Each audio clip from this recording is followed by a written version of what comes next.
Hi, everybody. This is Empowering Democracy. I'm your host, Joe Firestone. And our topics for tonight are uh, Israel ending, question mark. Also, American retrenchment, question mark. BRICS roadblocks, question mark. And Israel versus Iran in military capability. So those are the four main things we're going to discuss. But before I really get started with those things, okay, I want to announce some new news that just broke. I don't know, maybe 3/4 of an hour ago. Okay, the Des Moines Register dropped its second and Seltzer poll of Iowa, okay, of the year. The first poll happened a couple of months ago, and that was a surprise because people expected Donald Trump was going to run away with Iowa, but that poll showed him only in the lead by 4 points. It was Trump +4. The new poll that just came out had a result of Harris +3, okay, in Iowa, which is a total reversal of expectations. Now, one reason why this poll is thought to be so important is because Ann Seltzer, her company, has a remarkable record, okay, of accuracy going back as far as 2008. She's always within a couple of points, okay, of the major result. Okay, the likelihood is, in my mind, okay, that in Iowa, uh, she's probably going to be within a point or two, so that I think it's possible that Harris will even win Iowa, which was totally unexpected. Now, why is this important? I mean, it's only one state, right? But in certain areas, I think Iowa is reflective of trends. In particular, I think when we get a chance to examine the crosstabs in Iowa and the internals of the poll, we will see that what was driving the result in Iowa was the choice issue, the reproductive rights issue, that was driving the voting, and that got more and more important as the campaign went forward. Also, one thing that Iowa is famous for is something known, okay, as Iowa nice. And of course, over the last 4 weeks or so, Trump has been anything but nice. He keeps getting crazier and crazier. So maybe that was swinging things in Iowa. Anyway, there are many interpreters of polls that think that the Iowa result is significant for other states as well. Certainly states that are geographically close to Iowa, which may be sharing some of the same trends. States such as Illinois and Minnesota and Ohio, Wisconsin, Michigan, Pennsylvania. Now, some of the interpreters are extending the significance of Iowa to the whole country, talking about how Iowa represented a swing from 2020, between 11 and 12 points. And therefore, they're going around adding 11 to 12 points to every state in the union assuming the shift over to the left of Iowa is something that will be reflected in the whole nation. Well, I doubt that that is going to happen. But I do think what happened, in Iowa does reflect the idea that Trump's support in the country at large has been overestimated by the polling for quite some time. I think the results we're getting in the early vote, across the country suggest that. And I certainly think that this new result in Iowa is also suggesting it. I should also mention that there are some exit polls which are coming out from the early voting, based on the early voting. And the exit polls as well are showing a big advantage for Democrats. So over the last weekend of the campaign, there seems to be a strong move away from Donald Trump and to the Democratic side, of the ledger.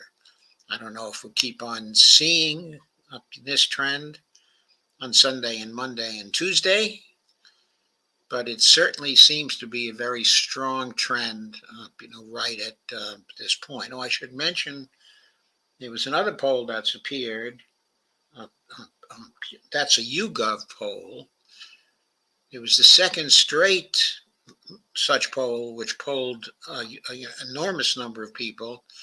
This one polled 55,000 people across the country, tried to get samples in each state in order to be able to draw conclusions about what was going on, in each of the states.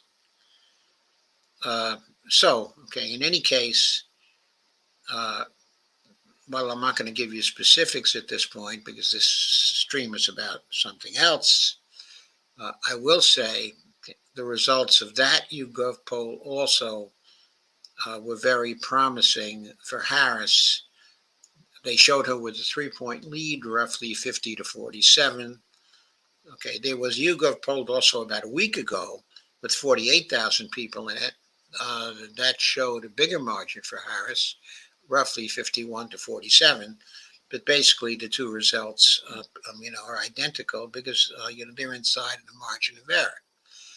So it looks like taking those two polls but together, according to them, it looks like Harris has a substantial lead, on the national level. Now the latest of the YouGov poll shows in the swing states, it's very close.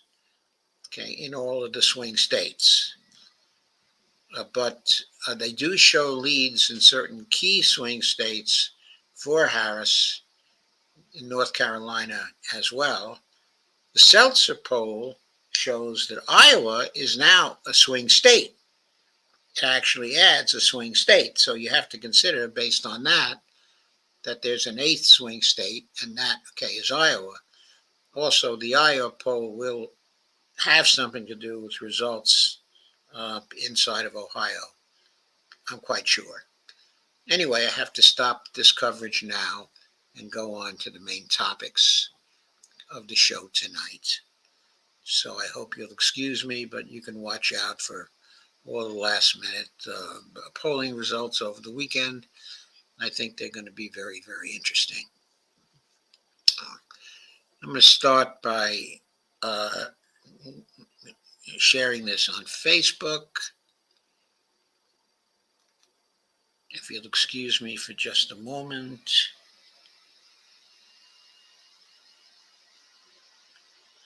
I will do that.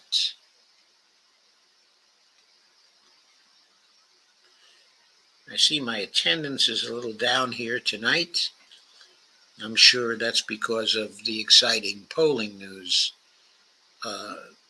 which is appearing and getting people very, very interested.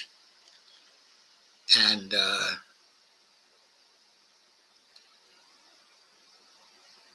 so here we are. I've now shared Facebook, so.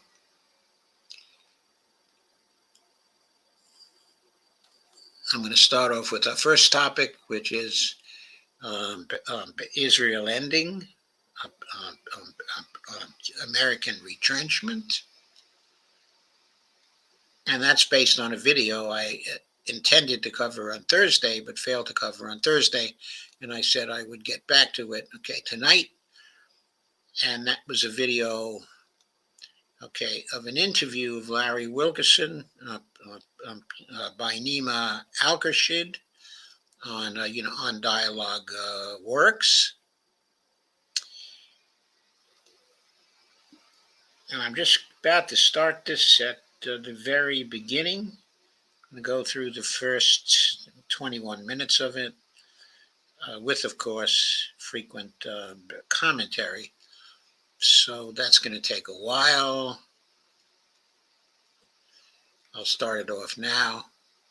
Do not buy new windows if you live in Virginia. Americans living in zip codes starting with 20, 22, 23, and 24. Human history. That is to say, we go from being... Sorry. This water hack lets you pee 2.5 times faster than the average man. Here's how I finally got rid of my heart. Sorry for the ends.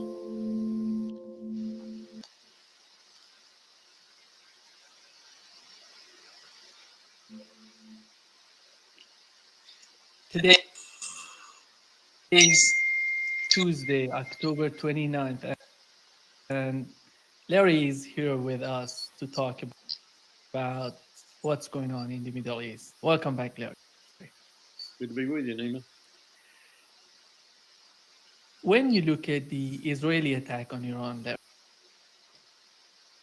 Larry, do you think that Netanyahu is satisfied with the attack? I think not, but I this is my view, and I've not had anyone corroborate it of note.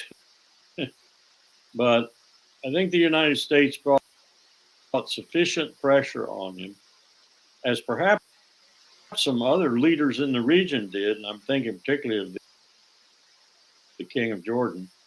They brought sufficient pressure on him to first assure that he only went after military targets or military-like targets. Two, persuade him that it might be a little bit difficult to do what he wanted to do, which it certainly was. And three, if it were and he wasn't all that successful, be content, come back, use his propaganda machine, say he was very successful and so forth, and let Iran pick it up from there. Meanwhile, we're talking to Iran at the same time through Qatar, and we're telling them essentially, this is what we're doing. We do not want a war. So let's everybody calm down. It seems to me like now, from what I'm hearing out of Tehran, that the Iranians more or less agree. Though I'm not sure yet they've settled their differences within their leadership. Okay, so we have indications since that time that Iran does intend to retaliate. I was actually expecting a retaliation last night. There wasn't one last night. People are still expecting it sometime actually before the election, because the Iranians seem to hint that they might actually retaliate sometime before the election. But of course, I have to add, it's too late for the retaliation to actually cause a retaliation by ourselves on the side of Israel, against Iran. So that kind of decision won't be made until after Election Day, until after the votes are in. So they're not going to impact, the election here. Now, I don't know which way that's going to go. In other words, after the election, I can say the administration will have greater freedom not to retaliate against Iran, not to join Israel, okay, in retaliation, against Iran. But they will also have greater freedom to do a retaliation against Iran. Okay, but the point is, they won't be under pressure from the donors at that point. So I think that is an important point.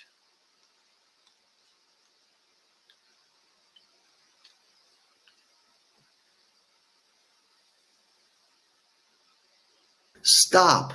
If you are buying options, you're wasting your time and money. Hi, my name is... Sorry, I can't do anything about those things.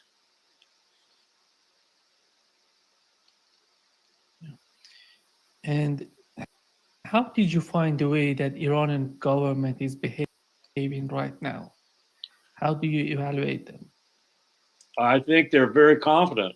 They're confident because I think they saw how incredibly good the S-400 systems were. I'm told the Israelis would not even cross into Iranian airspace because they knew. I'm also told that what they had planned was not necessarily wave after wave after wave, but they had the echelons that they needed. They had the suppression of air defense echelon, then they had the bombing echelon, then they had the BDA and bombing anything that didn't get hit echelon. Then the two echelons that were supposed to act after the SEAD, the suppression of enemy air defense episode or echelon, didn't really react except to fire their missiles from a distance in the other country's airspace, in this case, Iraq or Syria. And so there wasn't a whole lot of accuracy. The accuracy that was achieved hit some targets that weren't all that valuable. All targets are valuable and all lives are valuable, but killed a few people. But basically, they didn't do a whole lot of damage.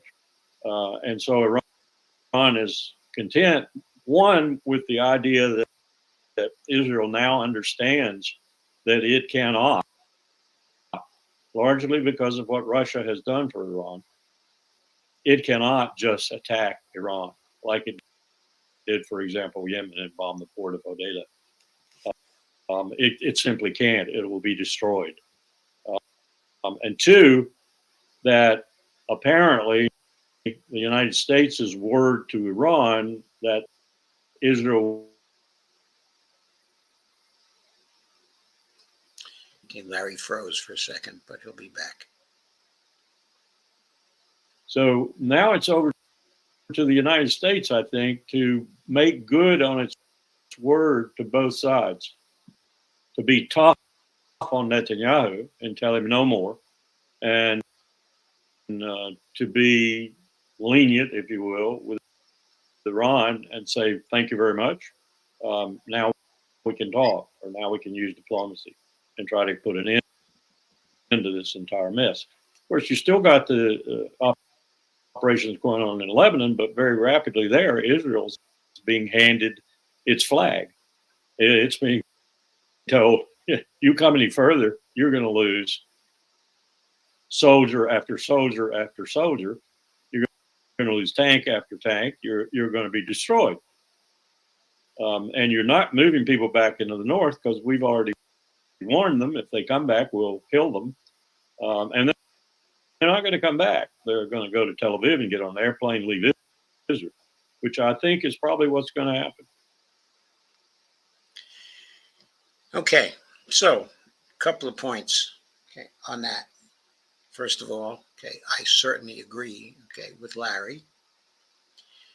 The Israelis did, I think, turn around as soon as they perceived that the air defense of the Iranians was much stronger than they were counting on.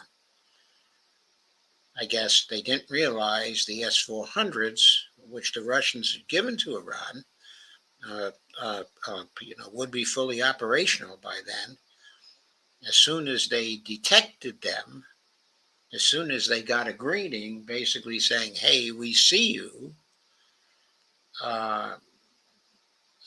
they decided not to risk the F-35s they were using and their other planes, okay, and decided after firing off some missiles, that they were going to go back to Israel. Okay, and that is what happened. I also want to add that since they turned around, the Iranian defense has been further strengthened by the arrival of Russian Su-35 planes, which are in some ways similar stealth aircraft to the F-35s. They have arrived in Iran now. I don't know how many have arrived. I do know that it is not possible that, the Iranian pilots could be trained on them in so short a time, which means that the Su-35s are being flown in, by Russian pilots, and that if the Israelis should come again, and they have threatened that they're going to attack again soon, if they come again, they will find not only the S-400 systems, but some number of Su-35 planes, okay, that are going to be opposing them. One feature of the Su-35 planes is that they come with radars that are very far-seeing and that will be able to detect the coming attack from Israel quite easily, quite a distance away. Okay, now the Iranians, of course, since that time have also been threatening a retaliation. They seem to get more and more serious about that as time goes on. That's why I was expecting one last night and also tonight. So a further escalation of the war in West Asia is probably imminent. It may be that both sides, okay, are only waiting for the end of the election here to make a decision to go. But we'll have to see about that. So, going back to the video. And in terms of Lebanon, do you think that the Israeli people are informed about what's going on in Lebanon? Because they can put some sort of pressure on Netanyahu. I don't, but I do think that the proximity and the word of mouth, which takes place in that area, regardless of propaganda, is sufficient to let them know, not to mention the fact that if they set foot back in their homes, a rocket or two will come down on them. I don't think they're going to go home. And I think we're going to see a lot of them give up and leave. Yesterday, I was told the number of Jews who have left Israel in airplanes out of Tel Aviv alone is approaching 1 million. Now, whether they will come back or not is a big question, too. Because they left having concluded that the safe haven, as it were, that Israel is supposed to provide Jews from all over the world is not real. It doesn't exist. Some unexpected stuff going on in some U.S. Senate races right now. I mean, first of all, just the fact.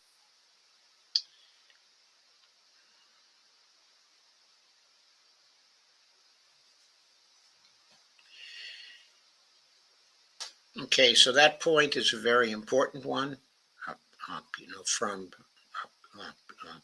Larry, that the safe haven no longer exists, and that the Jews of Israel are realizing that.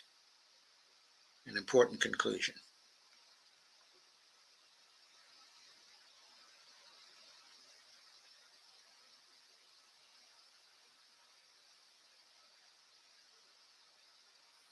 In your opinion, these people that are living in Israel are mostly from the northern part of Israel, or Some are, but I'm told they're pretty much from across the country. They see what's happening even through the propaganda. And when you put 300,000, which is the figure I hear, reservists mostly into the front lines in either Gaza or Lebanon, and you leave them there for 6 months, 7 months. Some of them, I'm told, have been there for 12 months without any relief, particularly the ones that went into Gaza initially. And then you do things like are happening in the invasion of Lebanon right now, which has made no progress hardly at all. And when they try to commit the reserves, you have to assemble your reserves in something called an assembly area, and then you disperse them to the points that you want them. Well, they came into the assembly area and were hit there. So they couldn't even get the reserves methodically deployed into the ones already committed, nor could they relieve the ones already committed and bring them back without being under fire. So they're taking casualties in their reserve component even before it gets into the battlefield, if you will. So that's an essential point, of course. There is no safe haven at the assembly point because they're vulnerable to rocket attacks, and Hezbollah knows exactly where they are, and they're hitting them with those rocket attacks, which must be hell for the morale of the Israeli soldiers, who were assembling, of course, to get instructions about what to do to go in and fight.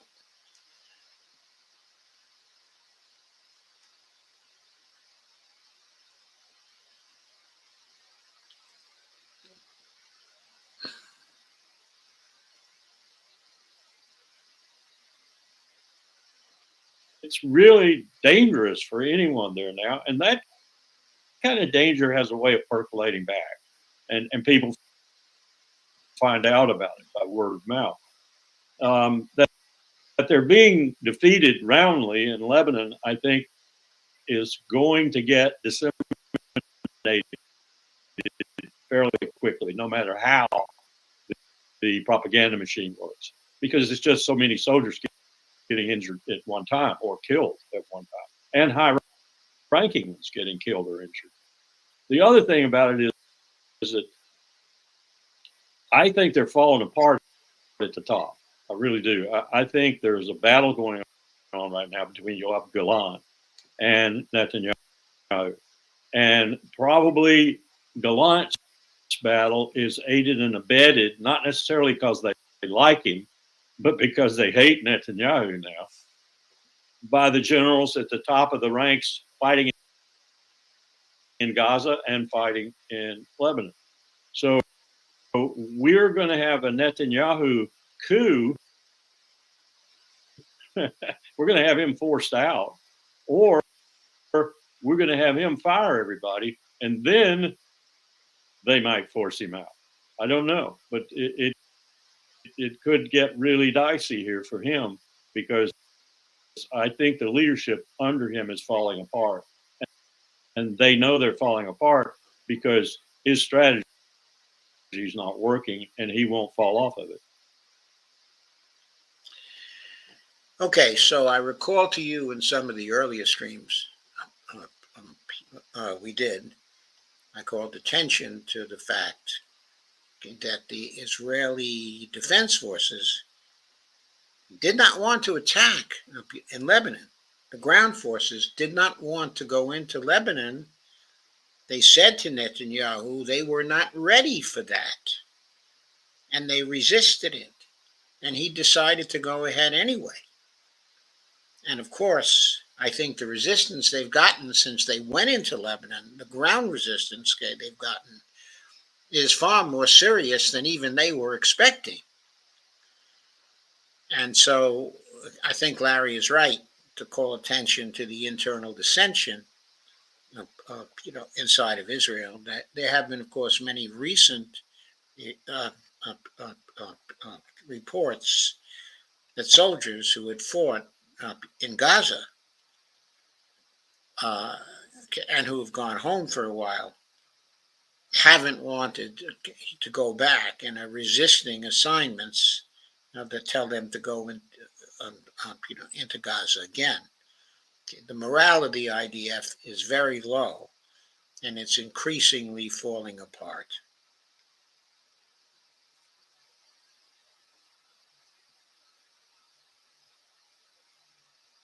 I think Golan can argue that I wasn't willing to send troops to the southern part of Lebanon. You forced me to do that. Yes. And Yes, and I understand that most of the generals that probably we would consider being level-headed and not quite as right-wingish as some of these other people have been saying that all along. And they don't particularly care for Gallant because he won't listen to them. And Larry, do you think that today we've learned that Hezbollah has a new Secretary General? And how do you find right now Hezbollah? Are they trying to find themselves in terms of their leaders, their commanders, the way that they're fighting right now in the southern part of Lebanon? I don't think there's any panic there. I think they've had this ironed out, almost like the way we did after 9/11, where we had to, we knew exactly who was next and who was after him and who was after her and so forth. I think they've had this for 18 or 19 years, and they've war gamed it. They've planned it. They know exactly who takes over next. They know they'll lose people. They know that's a favorite tactic of the Israelis is to cut the head off. And they've got innumerable heads, and they're going to fight them to the death. Hi, I'm Dr. Brian Paris. There are 4 foods that I tell my patients to avoid if they suffer from arthritis. Can you guess which one?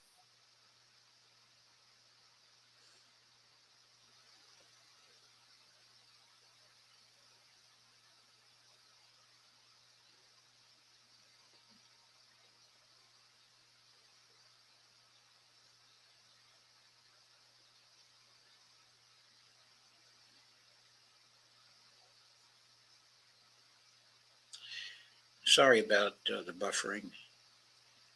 There's not much I can do about it. The other thing that Let me just say one other thing. Israel's never had an enemy like this. Not in its 75 plus years. It's never had an enemy like this. It's an absolute shock to the fabric of Israel. even it's not Hezbollah version 2006. It's worse. It's more deeply committed, and Israel has really given them every reason to be so. What's so amazing about their attitude, Larry? Recently, there is a Israeli journalist who's responsible for what's going on. He's reporting on what's going on in Lebanon and Gaza. He said, "You told us with these assassinations in Lebanon, we're going to go and capture the land. And it would be so easy to, it doesn't seem to be that way that you were describing to us." And if a journalist who has a lot of information about the region thinks this way, what can we imagine about the people in Israel? Well, I can imagine that they're finally getting to know that Netanyahu is not what they thought in terms of they hate him. I don't think there's a person in Israel really likes Bibi, but they like what he's doing, and they like the gall and and they think the courage and the audacity with which he's doing it. They even like that he's standing up to the United States and telling them to go, blow it out your rear end, because that's the way most Jews in Israel feel. That the United States should be there and shut up. Give us whatever we need and shut up. But they don't like Bibi. They do not like Bibi for all sorts of reasons across the spectrum. They don't like him. So that's one reason I say if you got rid of Bibi, you got plenty of people to take his place who'd be more palatable to the Jewish residents of Israel, and yet would still do the same thing.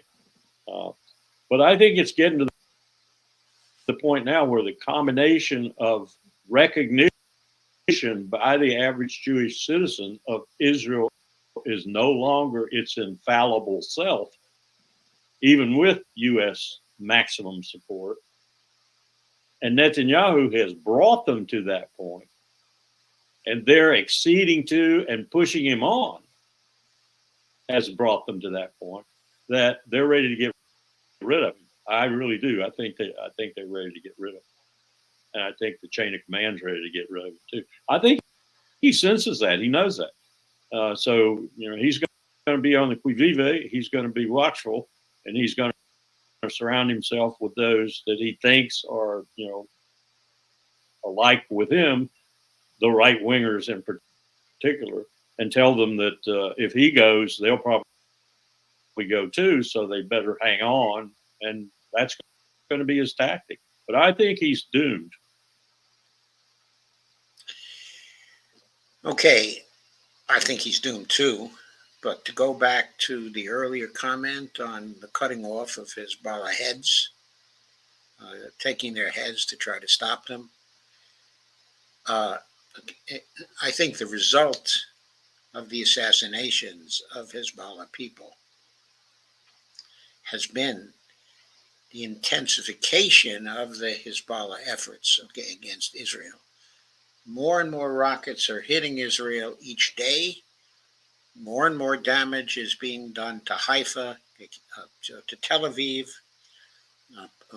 to the Mossad base in Gliat.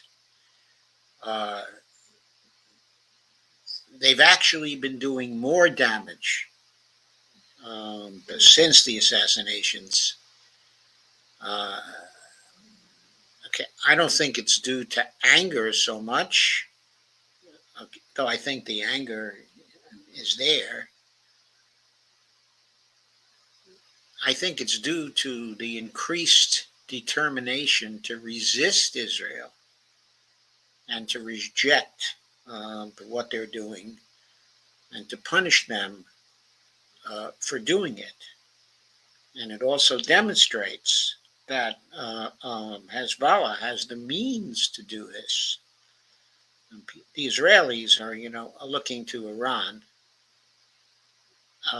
looking at Iran as the big threat and preparing for heavy attacks, on Iran. But the fact is, they haven't been able to stop Hezbollah. And whatever happens to Iran, in the short run, Hezbollah will still continue to resist because they are committed, and they have 150,000 rockets, missiles, and drones, or at least their stock started out with between 150,000 and 200,000. Now, they may have expended 10 to 15,000 so far, but they're also manufacturing as well. So most of their stock is probably still left. And their resistance is very determined. And they're going to use that stock, on Israel. So I don't think Israel, simply apart from Iran, I don't think they can end this war. Hezbollah will continue to resist them. And it's reported that the Russians have also decided to give aid to the Lebanese. And so, okay, I think Israel has to settle this by negotiation. And if they don't, it's going to be the end of Israel. Okay, I think Larry has a similar opinion, as we'll see in just a few moments.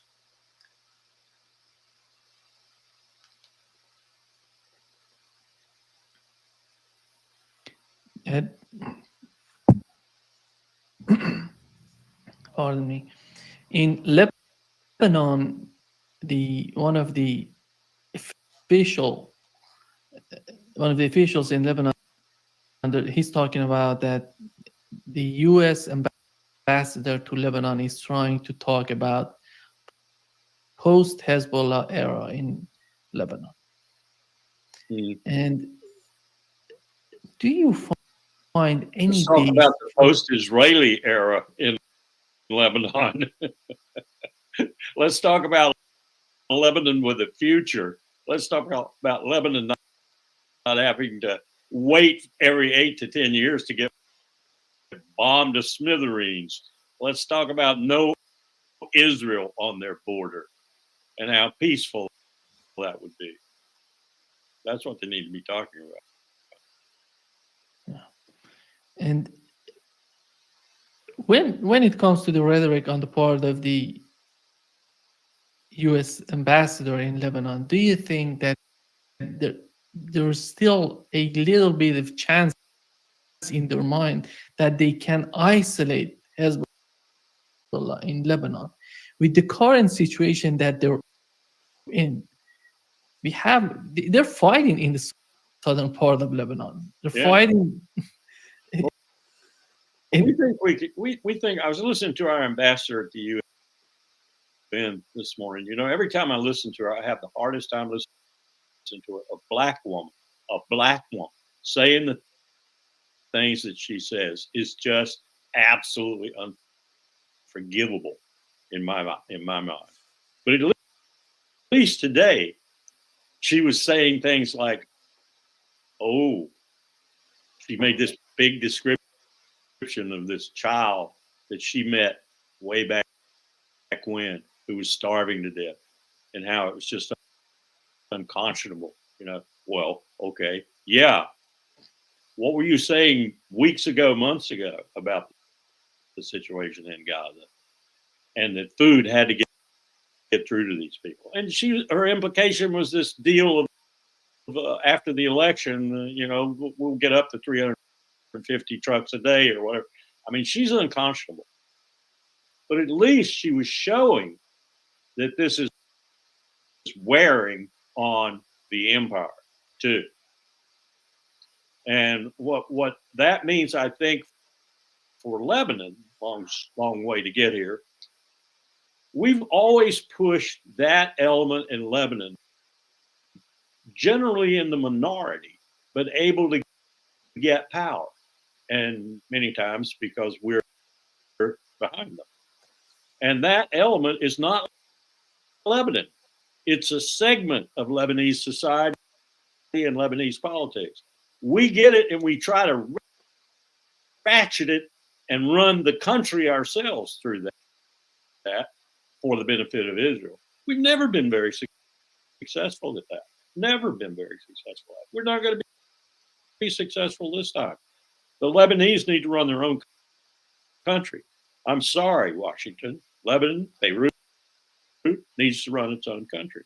And the best thing for that and for the peace necessary to do that and to build it back up again is an Israel that is either a non-Jewish state, a true liberal democracy, or gone altogether. I mean, that's the reality of it. The Lebanese will never have peace until Israel is a truly liberal democratic state and therefore not a Jewish state, or gone altogether. Do you consider the attempts on the part of Blinken to calm down the situation between Israel and Iran came to a good result in the terms of, do you think, because the way that we know that he was trying so hard, he went there, he talked with them, the Biden administration, it seems to me, in my eyes, they did everything at their disposal to bring down the tensions. How did you find it? Was that a win for the Biden administration? A temporary one, an interim one. I don't think it will last. And I say that for a number of reasons. The election coming up and the tension being created by that, what the results of that election might be, whether they are confirmed immediately or take months to confirm, and other factors like that, and how much political space has opened up so that if, for example, the Democrats win the White House and win the Senate, which is looking even more like it might happen than the White House. We have these phenomena sometimes in this country where the voters pay the White House back for what they don't think has been a very good administration, and at the same time realize that the Congress needs changing. And so you wind up flipping things that you didn't think were going to be flipped. I'm monitoring all the Senate races, for example, in that regard. And Democrats have a good chance of increasing a majority in the Senate, and an outside chance of increasing their numbers in the House. I don't think they're going to take the majority, but they might increase their numbers to where it'll be impossible for the Republicans to do anything without a considerable number of Democrats signing up to it. Okay, so I have to introduce some comments here, okay, on that. First of all, the Senate situation seems like, okay, it's unclear right now. For a while, it seemed very clear. It seemed that Democrats are going to lose a seat in West Virginia, and that still looks like, okay, it's going to happen. For a long time, it looks like they were going to lose John Tester's seat. He's a Montana senator. Now, though, he seems to be closing the gap, in Montana. He's had 3 terms in the Senate. That state is deep red, but he always seems to survive. He's a local person. He's a farmer. He seems to share their values. As a Democratic senator, he's far from my favorite one.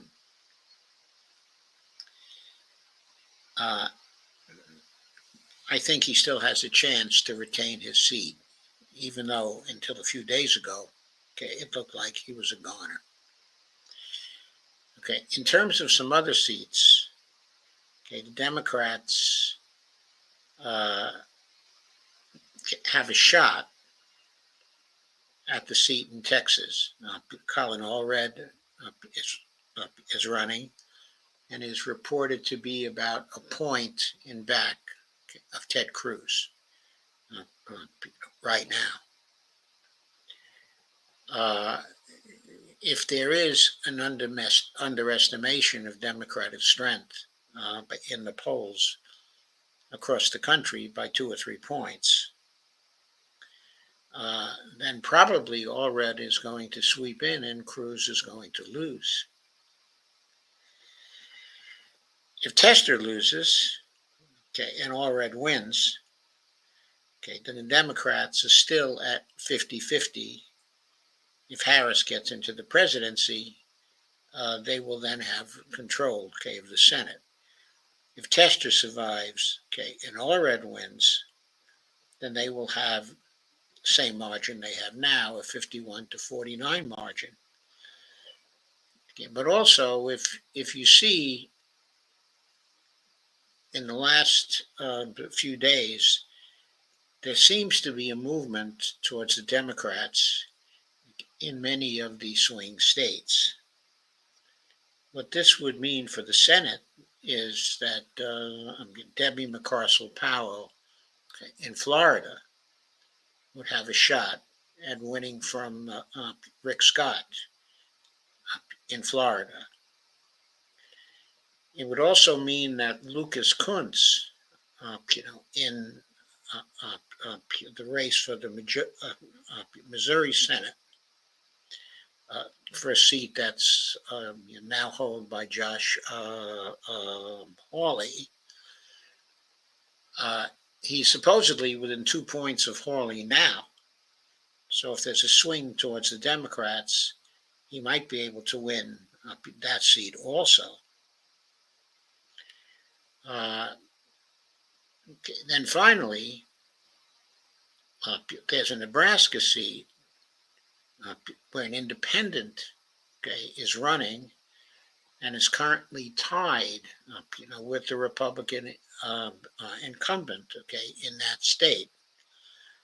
The independent is somebody who is socially conservative, but is a union person who is economically towards the left.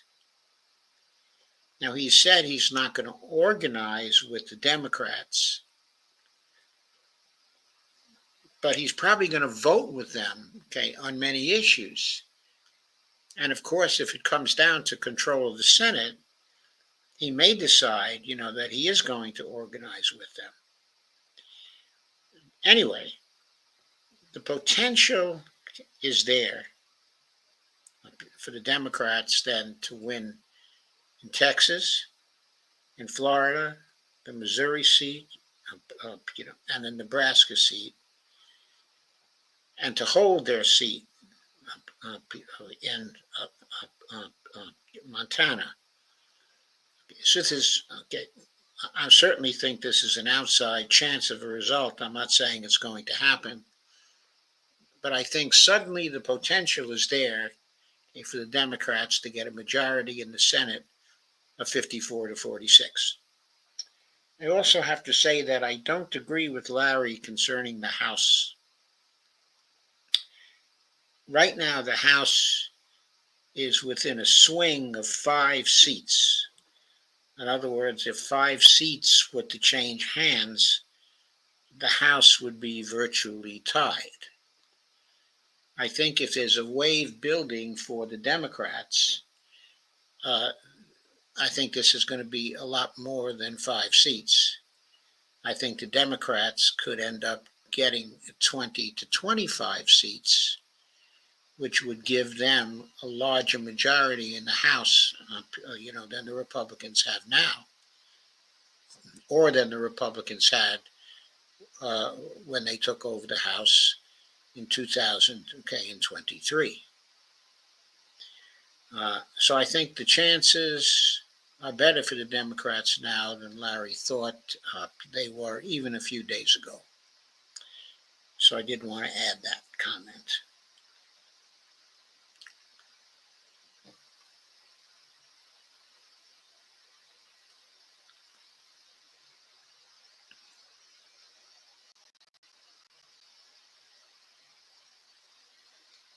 So that could change the political situation a lot.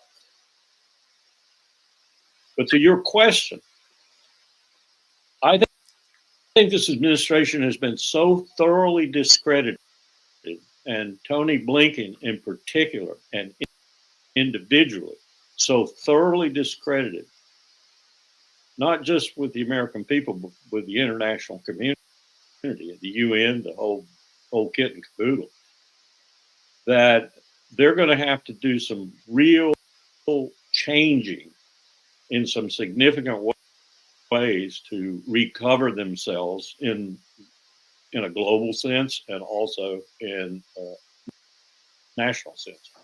I'm not sure they're going to be able to do the global one. Really, I'm not. I think some people whom I'm talking to now who are more knowledgeable than I about international relations and the conditions in the world right now, particularly with the BRICS and such. I think this may be the sealant, if you will, on our coffin.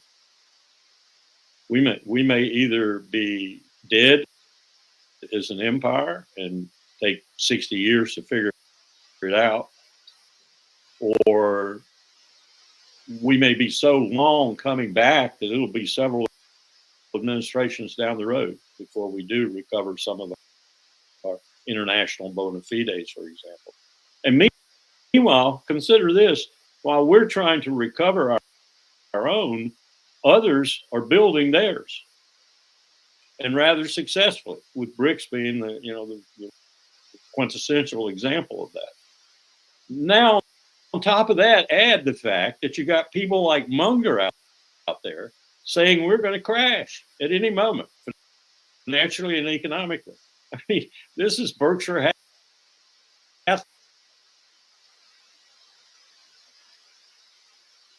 I don't doubt it either, given the debt and all the other things.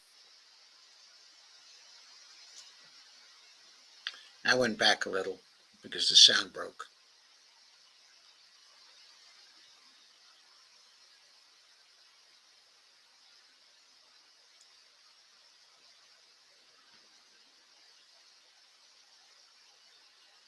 Sorry, this is Be several administrations down the road before we do recover some of our international bona fides, for example.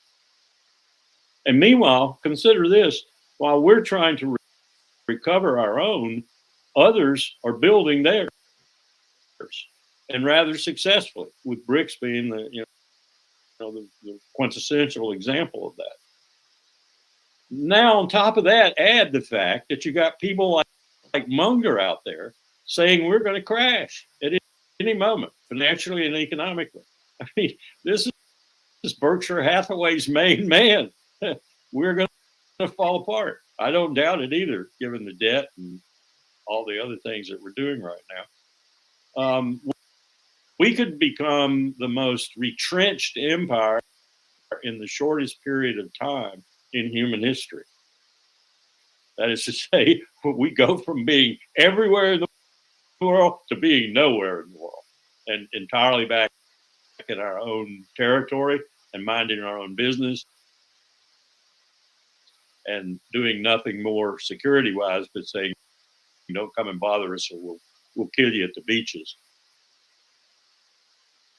Because that's the kind of reaction that America usually presents when something this incredible happens to it. And I could see it happening. I could see us withdrawing,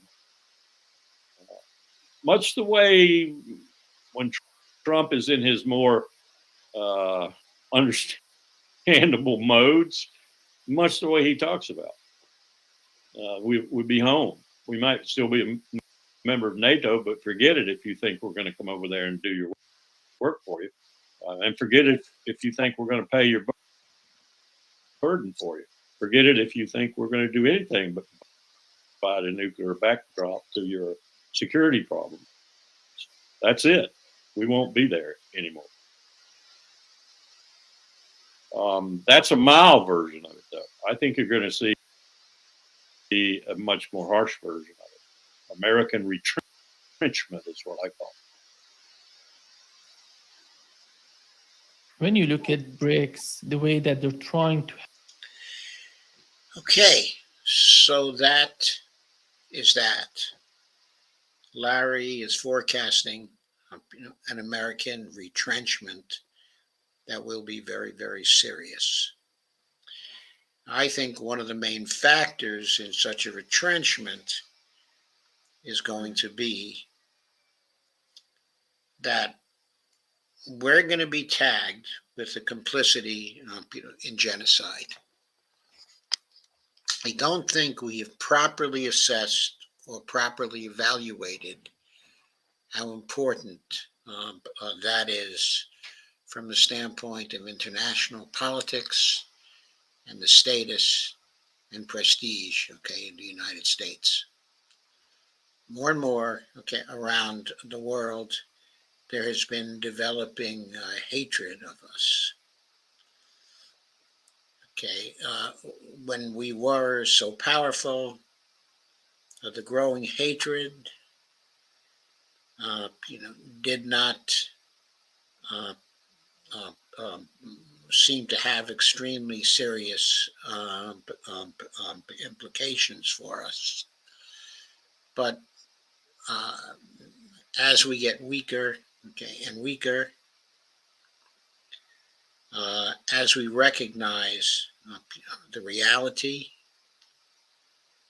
that we don't have the military advantages that we had earlier, what I think is going to happen is that we are going to start to close our bases around the world. That's what the retrenchment actually means. And the implication of that, of course, is that we will have less and less influence from a military point of view. Of course, with the growing success, okay, of BRICS, and with the alternative arrangements they are making for trade in dollars, we're also going to see financial influence start to decline, okay, in the world. And as we see that happening, our overall influence is also going to decline, with the military influence declining, the financial influence declining, influence in trade declining. We will be retrenching. While the nations, okay, of Eurasia and West Asia and Africa will be advancing, okay, and growing, fueled by the economic and military strength of Russia and China, and by the serendipity that will emerge from BRICS and the intensifying relations, okay, among those other nations. Okay, now, okay, I don't think it's all sunshine and roses, okay, for BRICS, and we'll soon be talking about the roadblocks, okay, that BRICS is going to face. Okay, but still, I think the trend for us is certainly a swift decline in the American empire, okay, a retrenchment. I think the retrenchment will also be driven by an increasing perception here that we can no longer succeed as an empire, because we don't have the military capability to succeed as an empire. Okay. On Thursday, I played a video, with Doug McGregor, who emphasized strongly, very strongly, okay, that we are not a land power when it comes to Europe, okay, and Asia. We have an army of roughly 440,000 soldiers. We are primarily an air, okay, and naval power. So our military influence in Europe, okay, and Asia has to be restricted to the influence we can exert with our naval power, okay, and air power. But increasingly, the Russians and the Chinese are countering our air power very successfully, and of course, have attained certain technological advances in the area of hypersonic missiles which are very, very important. We don't have a defense for those yet. So in the area of air power, they certainly are becoming equal to us, in that area, and perhaps also superior in certain aspects, of air power. In naval power, our naval power, strictly speaking, might be greater, but the point is that our carriers, and their military significance is becoming less and less because they are vulnerable to missile attack, as many of our other naval vessels are. So our naval power is declining because it's countered by the missile power, of our opponents. So we have to face a decline in our military capability, both in terms of air power, and naval power. And on the ground, we have only a small force,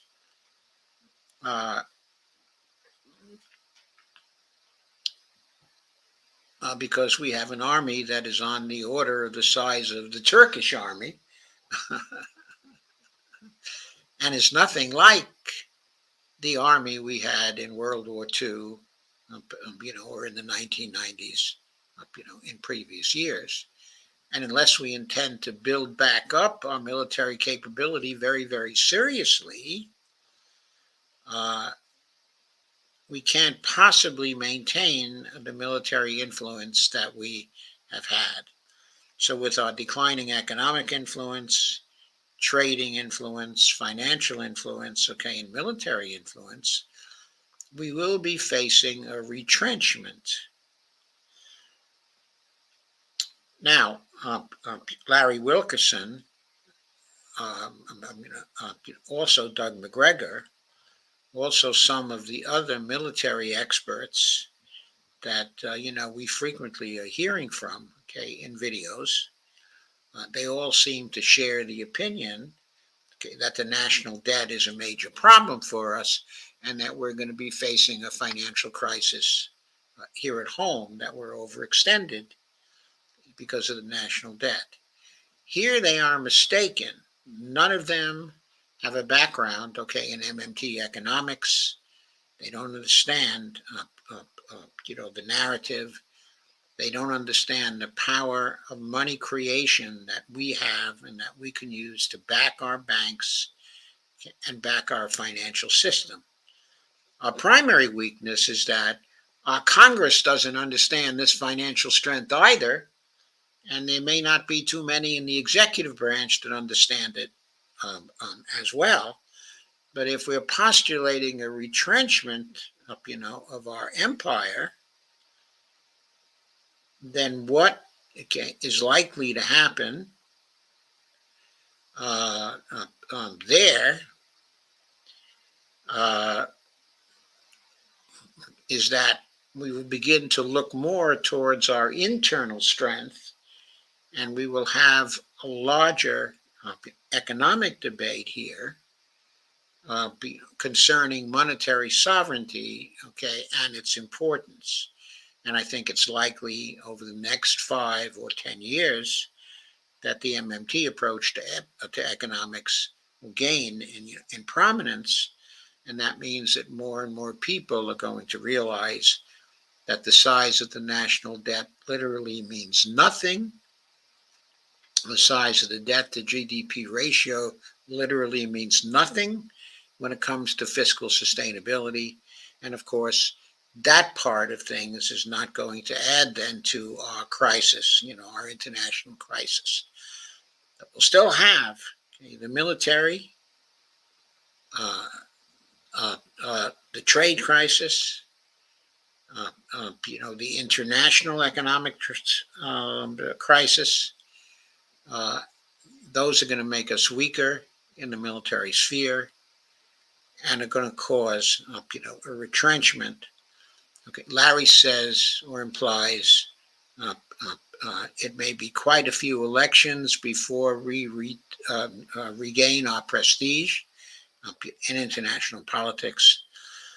I think this is going to very much depend on how we react to the coming charges of complicity in genocide. I think that's going to happen to us. I think the International Court of Justice is going to rule that genocide is going on in Israel. And from there, it's only a small step to ruling that we have been complicit in that genocide and have been the enablers of that particular genocide. And when that happens, many, many nations won't want to have very much to do with us. We will have to rehabilitate our reputation in international relations. We will have to abandon, the rules-based order idea, which basically has meant that we make the rules, we order things. We don't obey the rules. We make the rules for everybody else. That, of course, is a very hypocritical view. We're going to have to abandon that. We're going to have to go back to the UN Charter as the basis of the rules and laws and practices of the international order. Now, we originally set up, the UN as the basis, for international law, and we're going to have to go back to it now. Okay, I think. But there are big changes coming, and in international relations. I think Larry foresees them. I certainly agree with him. I think there are many, many others who are streaming now and who are talking about, the retrenchment of the United States. And I believe that that is a real trend that we are going to see. Okay, we have attendance of 82 people now. That's pretty good here. And thank you very much, because there's a lot going on tonight.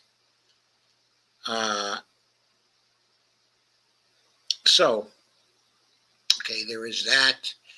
I'm now going to go on to the second piece we had for tonight, which is an excellent one, by Pepe Escobar. But first, I'm going to take a look at your comments. Solana greets us all, from Minneapolis. She says, Trump was worried about people in Pennsylvania being shut out of early voting. There was a lawsuit, I think. Yeah, but they lost it. In other words, there's mail-in voting in Pennsylvania. Okay, and it occurs early, but it won't be counted, until the day, of the election. There are certain statistics about it, registration statistics, mail voting statistics that allow us to evaluate that so far the mail voting in Pennsylvania has been very favorable to Democrats.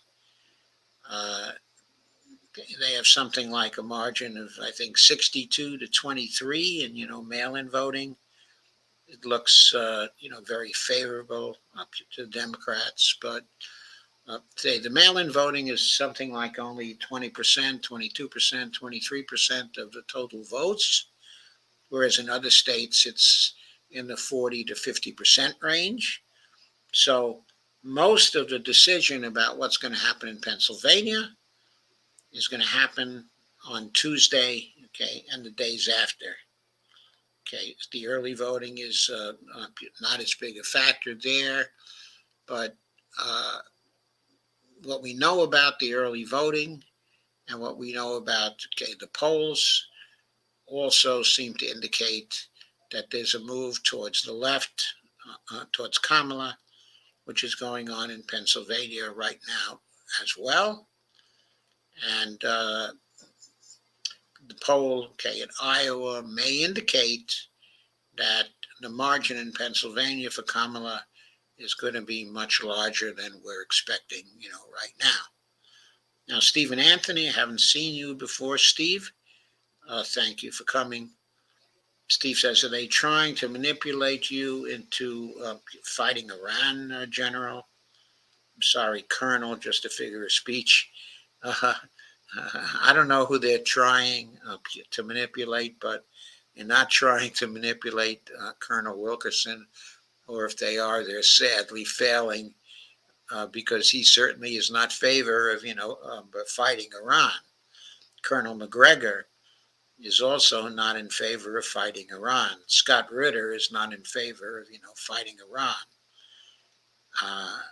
Most of the military commentary we've been seeing of late is not in favor, of fighting Iran. Thinks it's a very bad idea to, fight Iran. The Earl of Lurl, around the world, Dean friends, hi, Earl of Lurl. The U.S. is flying the F-35s. Proof? No, I don't think the U.S. is flying the F-35s. I don't think I said that. The Su-35s, I believe, are being flown by the Russians as opposed to the Iranians. The reason why I believe that is because I don't think the Iranians have had time to train on the Su-35s. No, the F-35s, the Israeli F-35s are being flown by the Israelis. They've had them for some time. They're well trained on them. I'm sure they're very good, in the air. Steve Anthony says two-state, or nothing. I still favor a two-state solution myself. And the reason why I do is because I think that is the solution that is favored in the international system. That if Israel withdraws,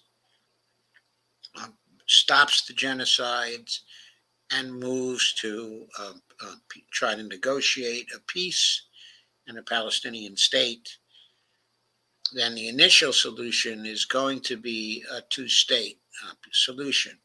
Now, how long that will survive for, I don't know, but that's what the powers in the international system are going to try to implement.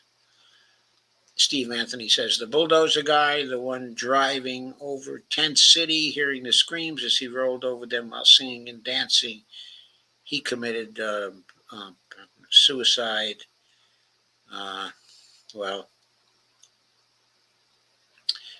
I didn't hear that, but thanks for telling me.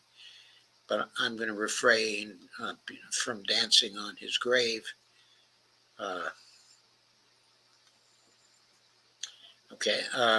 I know what he did was extremely reprehensible. It absolutely stunk.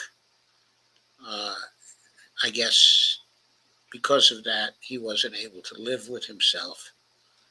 And I hope that becomes a lesson for others. Dee says, shared on Facebook and X. Thank you very much, Dee. And Steve, Israel is going to have a massive PSPD-SD with the reserve army. I agree. Steve Anthony says, Israel's strategy hasn't changed for 100 years. I don't know if it's 100 years, but it certainly hasn't changed since the Nakba in 1947 and 1948. Russ Coleman is here. Hello, Russell. Great to see you. This past year of Israel's genocide project has made me aware that I was bamboozled into being an Israel supporter in 1980-81 while the German major Georgia Studies Abroad student, in Erlangen. Yes, doesn't surprise me, Russ. Steve Anthony says, well, me and the Pentagon haven't seen eye to eye for a long time. That doesn't surprise me. Wesley James Weil says, hey all. Hi, Wes. Gretchen Crawford says, I love Wilkerson. I love Larry Wilkerson, too. I think he's terrific. He's a wonderful guy. He's 80 years old, and he's still going strong, and I love that. And Wesley James Weil says, laugh out loud. Steve Anthony says, but nothing would change. You guys always think regime change will change things. How did that work in Afghanistan, Iraq for you? I don't know who you're talking to, but I'm not for regime change. Steve says you have to learn to work with what you have. Yeah, you have to learn to play nice in the sandbox with the other folks. What's your solution, TV guy? I think I've just told you that my solution, as an initial solution, is a two-state solution. Steve Anthony says, drew up my peace plan 2 months into the battle, haven't changed a word. Oh, all they need is a normalization deal. That's the magic word. I'm not sure what you mean by normalization. Islam knows the greater Israel plan of Israel. This is the stand right here, right now. Yeah, I think it is too. And I think they're having none of the greater Israel plan, and that's not a surprise. The greater Israel plan is a fantasy. I went over that fantasy on, did I go over it on Tuesday or Thursday? I forget. Last Tuesday or last Thursday, but you might want to look at those streams because I went over the greater Israel plan in detail then. Wesley James Wild says, good point. Wesley says, not certain. Steve Anthony says, not yet. Evelina says, hi all. Steve Anthony says, you should try to be on the right side of history for a change. There's a novel idea. Who, are you talking to me or are you talking to the U.S.? Sherry Wise says, hi, Joe and everyone. Hi, Sherry. Nice to see you here. Steve Anthony says, BRICS won't come to flower for a while, maybe another 10 years. I thought America loved the capitalistic idea of competition.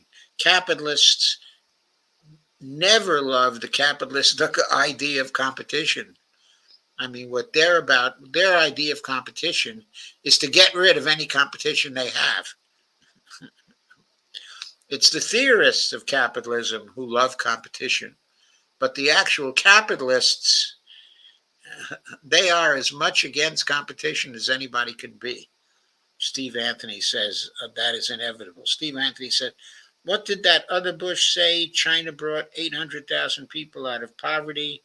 The U.S. put 150,000 people into poverty. I think that's true for the Chinese side. As far as the U.S. side is concerned, I'm not sure we put 150,000 people. But I think you meant to say, first of all, it's 800 million people out of poverty. And I think you meant to say 150 million people into poverty. I'm not sure we put 150 million, into poverty because they were probably 70 to 75 million in poverty in the first place. So Sherry Wise says, we don't have the productive capacity to be an empire anymore either. Yes, I agree. We have to restore and grow our productive capacity once again. Steve Anthony says, is it that important to rule the world? I don't want to rule the world. Steve, I don't want to rule the world either. But the Brits and French went through the same thing. It's all about stealing their resources, and you know it. I know it. The cost of running the U.S. is a problem, except the ones that want to get rid of their neighbors. Steve Anthony says, after this war is over, things will be forgotten in a couple of months. Steve Anthony says, my wife doesn't even know where Israel is. Well, my wife does know where Israel is. She's sitting right here, and she's had a lot of experience in knowing where Israel is. Doesn't the Greater Israel Project pre-exist the Nakba? It goes back to Theodore Herzl and his friend Jabotinsky. I think it goes back to the 19th century. And I think they find justification for it in the book of Joshua. Okay. But from my point of view, that's all mythology, or at least considerable part of it, is mythology. I've always thought so. Okay, so there it is. So now I'm going to get on to the second of our pieces. I like the discussion here tonight. Thank you for it. That is a piece by Pepe Escobar. He published this on October 31st, 2024. It's called Roadblocks Ahead for the Sovereign, Harmonious, Multinodal World. And to give a shorthand to that, that is BRICS. And this is BRICS 24. And all the people standing up for a photo with Xi and Putin there in the front row, and also Ramaphosa. I'm not sure whether that's Pezeshkian or not. I'd have to see a close-up in order to see.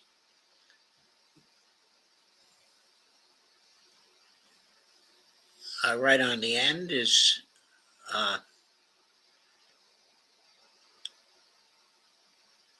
the Venezuelan president, specifically Maduro.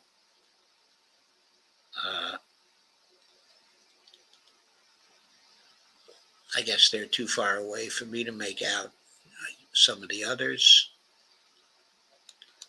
The Kazan Lab, it was held in the Kazan, which is the capital, of Tatarstan, which is one of the republics within the Russian Federation. The Kazan Lab has laid out several geoeconomic roadmaps and is seriously taking the inevitable roadblocks into account. We will need weeks, months, years, says Pepe, to fully grasp the enormity of what took place in Kazan during the annual BRICS summit under the Russian presidency. For the moment, let's cherish arguably the most appropriate definition of BRICS as a laboratory of the future. This lab, against nearly insurmountable odds, is actively engaged in creating a sovereign, harmonious, multinodal world. Of course, the challenges are immense. In his post-BRICS assessment when addressing the sustainability of supply chains, Deputy Foreign Minister Sergei Rybakov,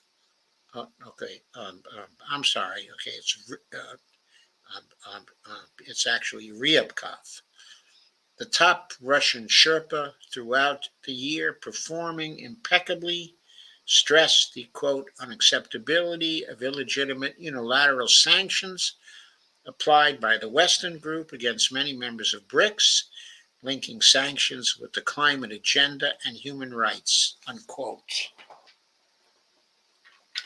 This is only one of several topics of contention that the BRICS insist must be addressed as part of a possible deep reform of the current system of international relations.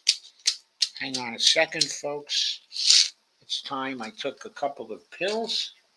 Bonnie reminded me a little while ago, but I haven't been able to get to them until now. She is smiling at me.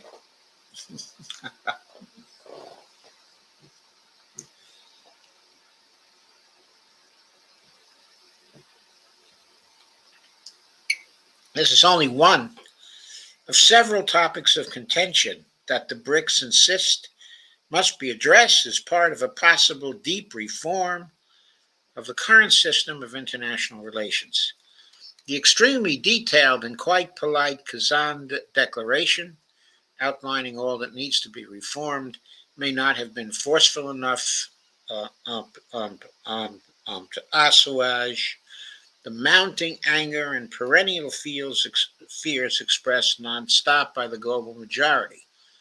Criticism that the Kazan Declaration in many aspects just replicates silver wrap, blah, blah, blah, peddled by the G7 and the G20, whose summit next month in Rio is actually being hijacked by the G7 does proceed for a number of reasons, including internal disagreements. The BRICS, defined by President Putin as not an, quote, anti-Western, unquote, but a, quote, non-Western, unquote, group, are proceeding with extreme caution, not to directly antagonize that dangerous cornered animal, the, quote, rules-based international order, unquote, Hydra. I think that is a great image by Pepe I can just imagine the hydra of the rules-based order. The Kazan Declaration is not a revolutionary document. Rather, it is a letter of intentions for the whole global South. It does not go against, quote, global governance and the, quote, central role of the UN, unquote, as much as the UN has been reduced to an empty shell, coerced by its dodgy deals with the World Economic Forum, the WEF, also the WHO, and NATO. It does not go against the leading role of the IMF in global finance, though I have to point out that the capitalization of the new development bank, the BRICS bank, is greater than the initial capitalization of the IMF. That's kind of interesting. It does not go against the UN Agenda 2030, redacted by the WEF and the Davos gang for sustainable development, supported by hazy, quote, shareholders, unquote, okay, and euphemism for big pharma, big tech, and big banking.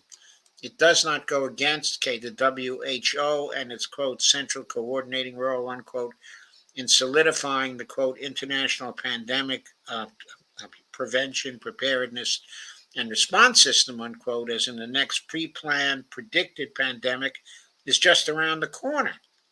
And it does not go against the dreaded UN Pact for the Future, which is essentially the softly implementation of the Davos Pen Great Reset. Lab moving to testing models nonstop, says Pepe. What must be scrutinized from now on is the, quote, devil in the details, unquote, process of establishing facts on the ground, as in President Putin and Kazan suggesting a new BRICS financing platform bypassing the IMF and the World Bank. That's what establishing the post-Bretton Woods system means in practice. It's still a long way away. Kazan is just a departure station for the future.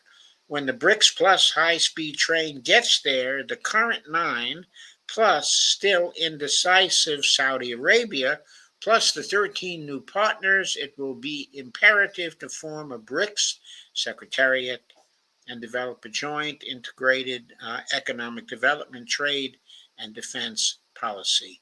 And then arguably in the next decade, the BRICS may finally agree on a new reserve currency, which may be called the virtual BRICS currency, quite similar to the IMF's SDR, special drawing rights type of mechanism, but totally independent from the IMF and the US dollar, a currency based on the weighted average of all BRICS nations' currencies. Yaroslav Lisavalik has been a crack analyst of the BRICS evolution since the past decade. In a working lunch in Moscow nearly 6 years ago, he offered me a concise presentation of his idea of creating a BRICS currency called 5R, then based on the ruble, the renminbi, the real, the rupee, and the rand. Lusavalik has noted how BRICS and Kazan have expressed support to the WTO, quote, as the core of a rules-based multilateral trading system, unquote. Translation, not rocking the boat for the moment. BRICS also expressed support for the IMF, quote, that is at the center of the global financial safety net of the world economy, unquote, while asking for, quote, expanding the share and the representation of the global South, unquote, that will fall on deaf hegemon ears. BRICS also supports the G20. Let's see what transpires in practice at the summit in Rio next month. When it comes to the NDB, the Shanghai-based BRICS Bank, now that's where the action should be. Lisavalik noted how BRICS is making the right moves, asking for greater use by the NDB of national currencies. For the moment, it's a pitiful less than 30%, and inciting it to attract more members. and finance more projects across the global south. When it comes to the BRICS Contingency Reserve Arrangement, CRA, Savalik correctly notes that there's still too much to do. The CRA, as the joint statement by the BRICS finance ministers and central bank governors issued a week before Kazan, has outlined, offers financial support, quote, during the times of balance of payments crises and safeguards their economic stability, unquote. What the BRICS need to do fast is to incorporate all the currencies of the 9 members to the basket. Finally, there's the Holy Grail, cross-border settlements, as I examined here, and that was plain to see in the Kazan. Here, links to the last post of Pepe that I went over in Thursday's stream. That post was called BRICS Post-Kazan, BRICS Post-Kazan, a Laboratory of the Future. And I recommend that to everybody here. Just look up my previous stream and you'll find a link to it. And that was plain to see in Kazan. BRICS are still in the stage of discussing and testing models. They're all on the table now, and quite a few will be tested within the next few months. Savalik pointed to 3, quote, tracks, unquote, that should pick up speed as fast as possible. Trade liberalization, ongoing. BRICS single currency, still a long way away. And, quote, cooperation among the central banks of BRICS economies in the sphere of CBDC, central bank, digital currency, interoperability, unquote. The Russian Ministry of Finance is ahead of everyone on it. Breakthroughs expected soon. Welcome to the BRICS North-South New Silk Road. The big BRICS breakthroughs are on geoeconomics, all revolving around connectivity corridors. First and foremost, the International North-South Transportation Corridor, the INSTC, multimodal, ship and rail and road, 7,200 kilometers long, crisscrossing Eurasia, de facto connecting the Baltic and the Arctic via the Caspian with the Persian Gulf and the Indian Ocean. Strategically, the INTSC not only connects 3 top BRICS, that is Russia, Iran, and India, but further on down the road also Armenia, Azerbaijan, Kazakhstan, Kyrgyzstan, Tajikistan, Turkey, Ukraine post-war, Belarus, Oman, and Syria, with Bulgaria as an observer member. The INSTC will have 3 major axes. The Western axis, which is Russia, Azerbaijan, and Iran. The Trans-Caspian via the Russian ports of Astrakhan, and Makhachkala, and Eastern Russia, Kazakhstan, Turkmenistan, Iran by rail. Call it the BRICS North-South New Silk Road. It's no wonder that Putin and Kazan singled out the INTSC alongside the Arctic Silk Road. That's the Chinese denomination as the top 2 developing connecting corridors of the future. The INSTC will allow transit cargo time of only 15 to 24 days, compared with 45 to 60 days via the Suez Canal. Then there's the East-West Transport Corridor encompassing Russia, China, Mongolia, North Korea, and Kazakhstan, based mostly on the 10,000-kilometer-long Trans-Siberian Railway, soon to be upgraded, and of course the Mongolian Steppe Road, planned 10 years ago, bound to include a 997-kilometer-long Russia-China Expressway. Boy, that's going to be a construct. On top of all these 3 kilometers, by the way, that's about 600 miles long in miles. That's a very, very long expressway. On top of all these 3 corridors, Russia wants to shape a central Eurasia transport corridor, from Russia to Mongolia and Xinjiang in China. In fact, upgrading the Mongolia Railway, a branch of the Trans-Siberian that starts in Russia near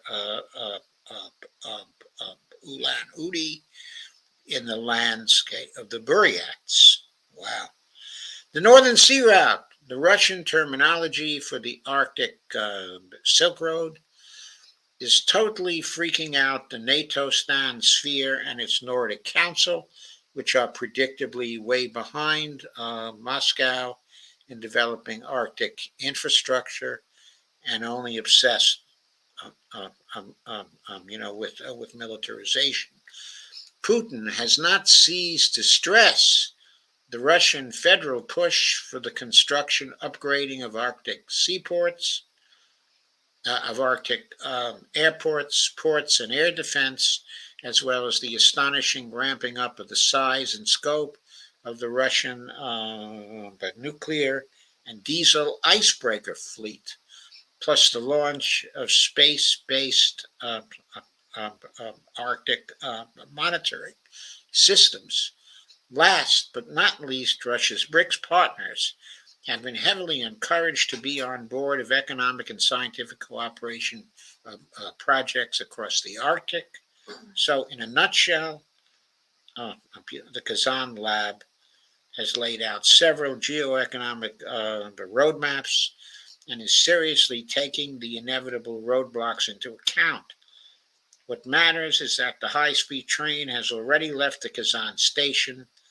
Now it's just a matter of picking up inexorable, irreversible speed. This great piece by Pepe with so much information and just so informative about different plans and the big picture. And this was originally published at the Strategic Culture Foundation by permission of the author or the representative. But once again, I picked up this piece at the UNS Review at UNS.com, where we can pick up pieces like this, and we can discuss them, and we can consider them in our streams without Facebook trying to stop us. So that is very, very good. I think this article was a terrific supplement to the Larry Wilkerson piece, because ultimately the Larry Wilkerson piece was about the retrenchment of the United States at the hands, of BRICS,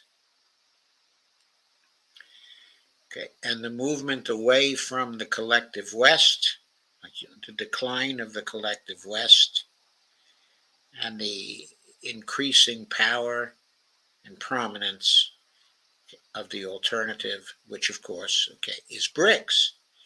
And so, while we learned something about the likely retrenchment of the United States, we also learned a lot, about the alternative in this one article, and about the roadblocks ahead for the alternative, for BRICS. So I thought this was very important to include in tonight's stream. Now I will take a look at some more of your comments.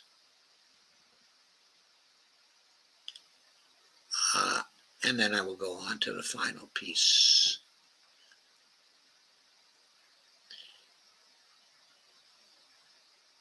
Evelyn asked, does the Greater Israel Project pre-exist the Nakba? Yes, it does, as I explained. Lana Dell says, you're going to be able to go back to a small XNR stable coin from the other night. If not, would you schedule that into an upcoming show? Okay, I won't be able to do it here tonight, but I do promise to cover it, in a future show.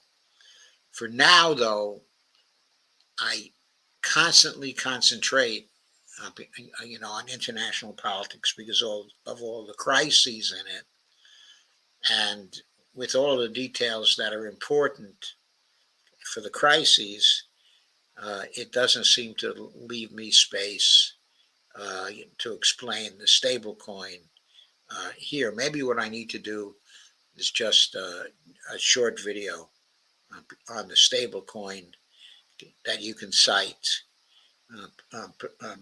when you need to have it explained. So I'm going to give that some consideration because I don't think I'll be able to fit it into the IR streams, at least, not over the next week. So Wesley James Weil says, not the, quote, greater Israel, unquote, concept. Harry Truman planned to expand from the Mediterranean over to the Tigris and the Euphrates to create a series of hydroelectric power plants running water from the rivers down in elevation to the sea.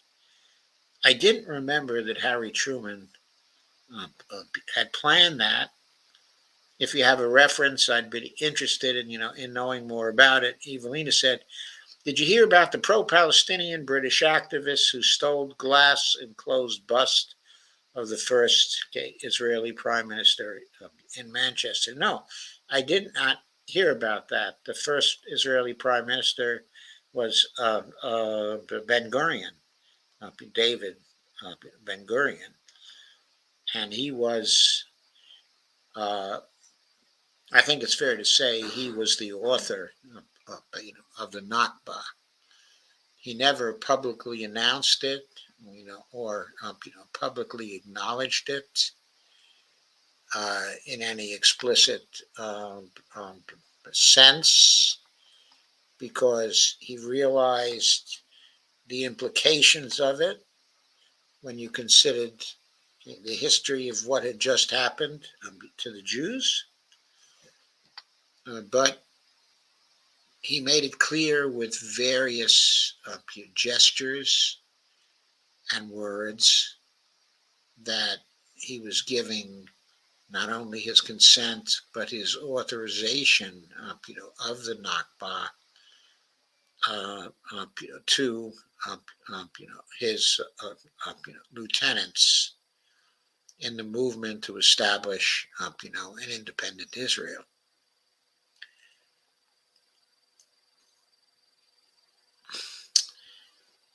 Wesley James Weil says, so expansion is always inherent with the colonial process, and U.S. President Harry Truman planned to expand, but not the way the Zionists began strategizing in the late 60s.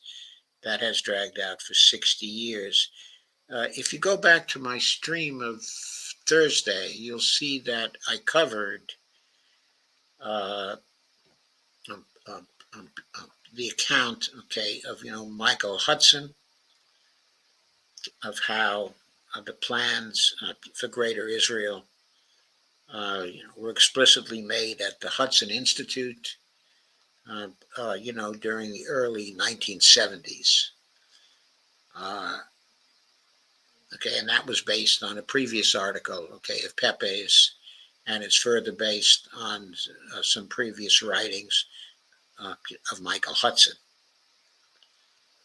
the great economist who holds a chair in economics at UMKC.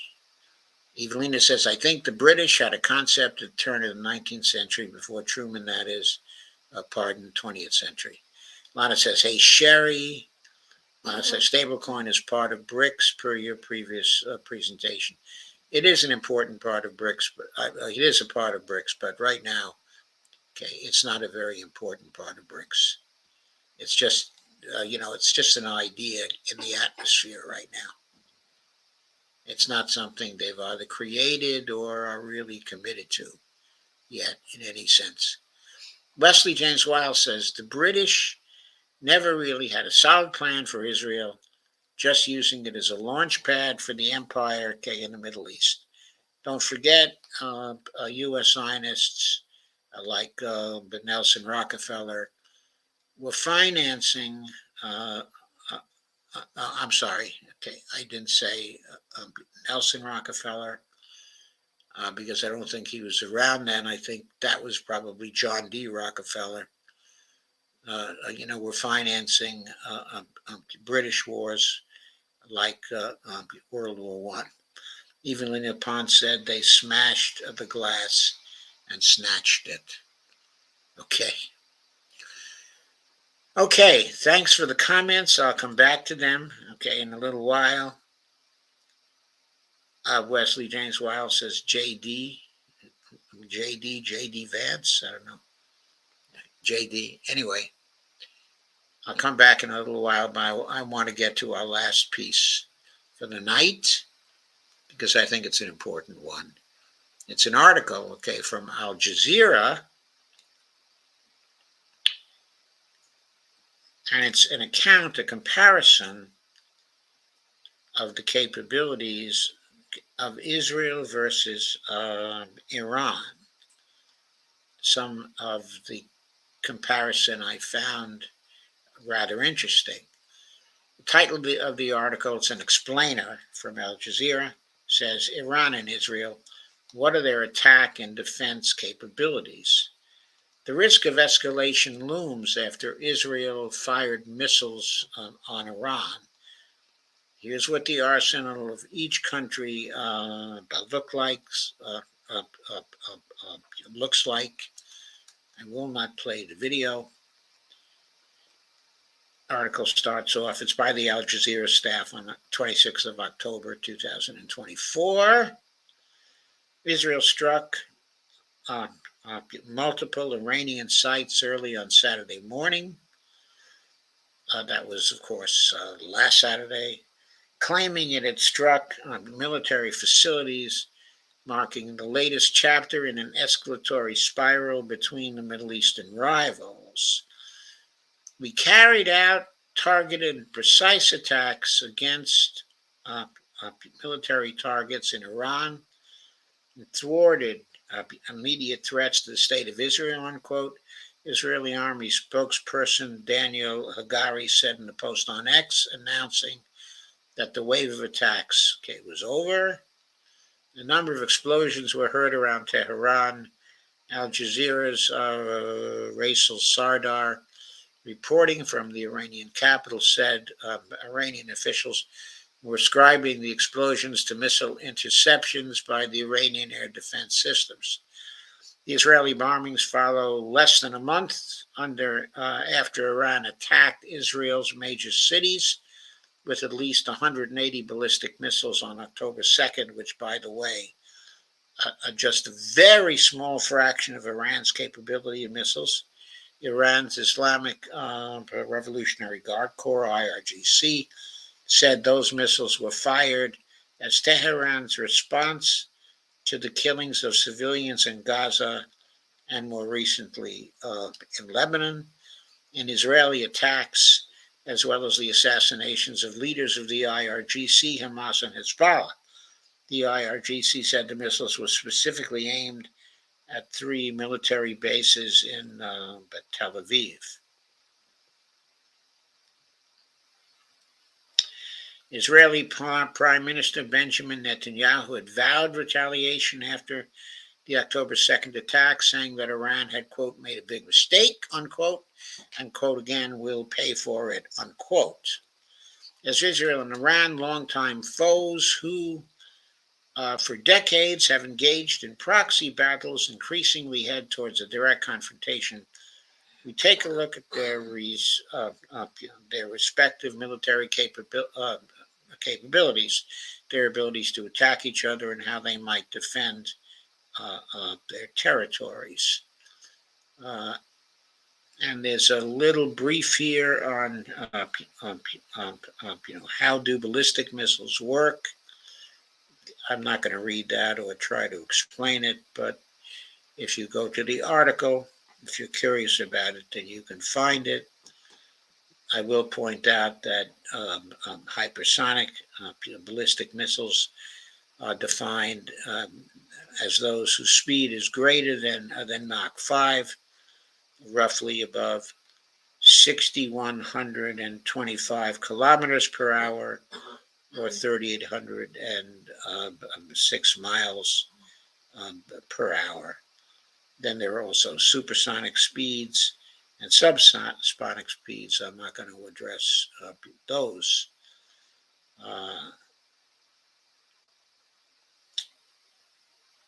Okay, so there are also ballistic missiles for battlefields. There are short-range ballistic missiles, medium-range ballistic missiles, long-range ballistic missiles, and intercontinental ballistic missiles. So there are a number of different types. Iran has all types. Number of soldiers. According to the Military Balance 2023, published by the UK-based think tank, the International Institute for Strategic Studies, Iran has 610,000 active personnel, including 350,000 in the Army, 190,000 in the IRGC. So if you consider the IRGC also basically ground military, we're talking 540,000 military. That's a larger ground military, than the United States has. 18,000 in the Navy, 37,000 in the Air Force, and 15,000 in air defense. They additionally have a reserve army of 350,000. Conscription is mandatory for Iranian men over 18, with a few exemptions. So that means we're roughly talking about nearly 1 million people in the military. Okay. Israel has 169,500 active personnel, including 126,000 in the Army, 9,500 in the Navy, and 34,000 in the Air Force. Israel has a reserve army of 465,000. So if you count, in the reserve army, the Israeli army is something like, 620,000 people. So comparable to the Iranian army. But if you had all of the reserve army actually fighting, the economy of Israel would be severely strained. Whereas, of course, with only 1 million people, in the whole military for Iran, and with a population of 85 million, the economy would just keep on chugging along. That is a big difference, between the two nations. Israel mandates conscription of most of young men and women over 18, with certain exemptions. There are very important exemptions for some of the very orthodox Jewish groups in Israel. And there's a considerable amount of resentment over those exemptions. It's a divisive issue in Israel. Military spending, according to a fact sheet published by the Stockholm International Peace Research Institute, SIPRI, in April of 2024, Iran spent $10.3 billion in 2023, a 0.6% increase from 2022. Of course, that's only a fraction of what Israel has recently spent. Israel spent $27.5 billion in 2023, A 24% increase from 2022, a surge in part fueled by the war on Gaza following October 7th. So there's a big difference in military expenditures, between the two nations. Ground forces. According to the military balance in 2023, Iran has over 10,513 battle tanks, more than 6,798 artillery guns, more than 640 armored personnel carriers. The Army also has 50 helicopters, while the IRGC has 5 helicopters. Israel, in comparison, has 400 battle tanks. Now, their tanks are of very high quality, I understand, but the anti-tank abilities of the Iranians to counter the battle tanks of Israel, are very great. I also have to mention that figure of 10,513 compared to the 400 is a ratio of something like 25-1. I can't say, I don't know how the Iranian battle tanks compare, with the Israeli battle tanks. Those were thought to be among the finest in the world, but I'm talking about the Israeli battle tanks. I have no idea how good the Iranian battle tanks are. The Israelis had 530 artillery guns. Again, that compares to the close to 6,800 artillery guns of the Iranians. So that is a ratio of what, maybe 12-1 or something like that. But the personnel carriers of the Israelis are 1,190 personnel carriers. I don't know whether they all are armored, though, because it doesn't say they're armored. So the 640 of the armored personnel carriers of the Iranians compared to the 1,190 personnel carriers of the Israelis. I think one has to compare the personnel carriers, and the tanks,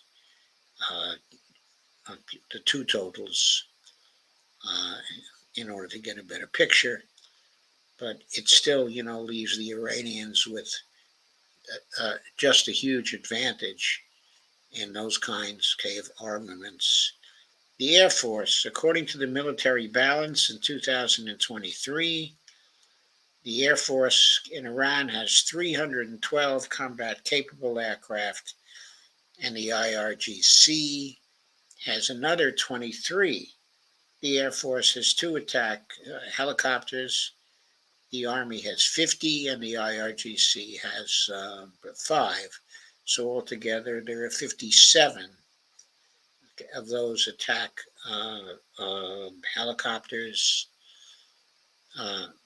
Israel has 345 combat-capable aircraft. I think the Israeli aircraft are much more combat-capable than the Iranian aircraft.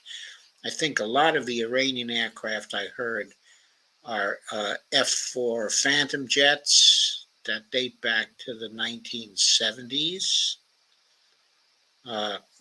While I think most of the Israeli aircraft are F-15Is, F-16Is, and F-35s. Is. The I stands for Israel, of course.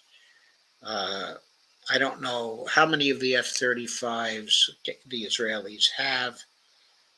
I thought their total stock was in the neighborhood of 50 to 75 of those, but I don't know how many were destroyed, in the Iranian raid of October 2nd.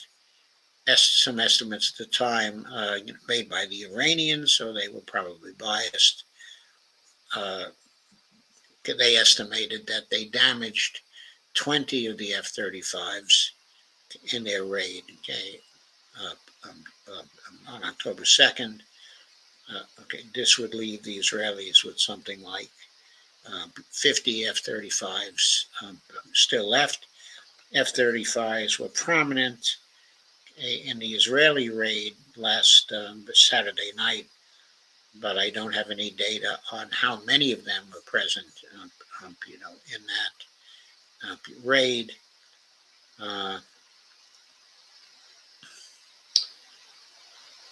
The F-35s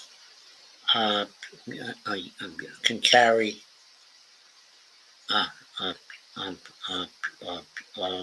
ballistic missiles. They have that capability. The F-15Is and the F-16Is also have some capability in this area. Okay, but I think the F-35s have the greatest capability, okay, in this area. Okay, so you can see that in terms of the Air Force, the Israelis have an advantage. They have a similar amount, okay, of planes, and a similar amount, okay, of helicopters, okay, but at the same time, the planes, okay, in the Iranian Air Force, okay, are, more ancient, okay, than the planes the Israelis have to call upon, and are probably no match for their planes. On the other hand, the Israeli planes are vulnerable to the air defense systems, okay, of Iran, which evidently are pretty highly developed. In the Navy, according to the Military Balance 2023, Iran has 17 tactical submarines, 68 patrols and coastal combatants, 7 corvettes, 12 landing ships. They have 11 landing craft, 18 logistics and support equipment. Israel has 5 submarines and 49 patrol and coastal combatants.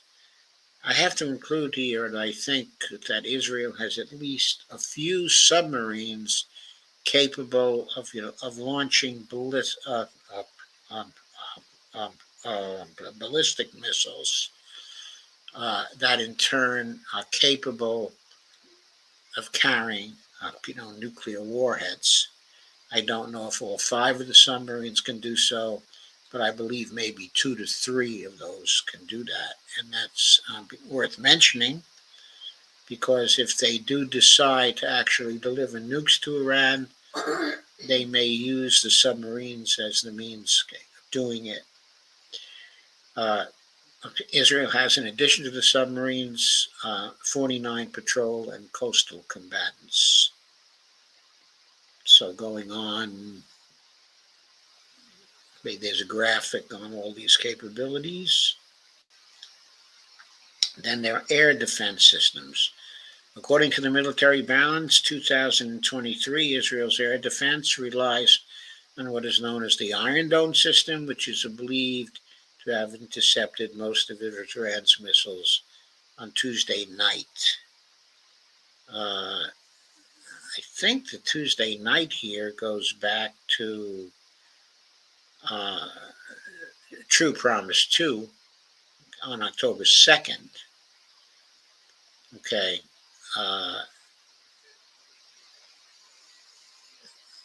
Okay, now the Iranians do not believe that most of their missiles were intercepted by the Iron Dome system.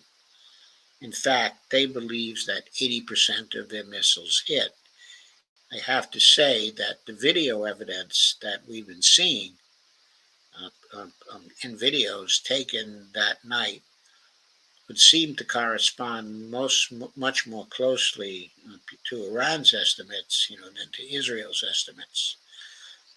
The Iron Dome system is equipped with a radar that detects an incoming projectile, its speed and its direction.